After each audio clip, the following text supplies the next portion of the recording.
Another day, another vlog at samahan niyo muna ako mag-check up ng isang aircon unit kasi hindi na daw lumalamig kaya naman pala hindi na umiikot yung fan motor niya. Pag sira kasi yung fan motor ng outdoor unit magkukos yan ng overheat sa ating compressor. Yan ang dahilan kaya mainit yung buga ng ating aircon. At binaklas ko nga yung fan motor para matingnan natin kung anong problema, sira na at puro na kalawang.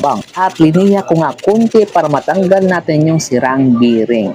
At pagkatapos nga natin matanggal yung sirang bearing, syempre lalagay natin yan ng bago para maganda yung andar ng ating aircon. At matapos nga natin palitan ng bagong ball bearing, syempre i-assemble natin yung fan motor para makabit natin sa aircon. At kinabit ko nga dito yung fan motor para matesting na natin kung okay na ba.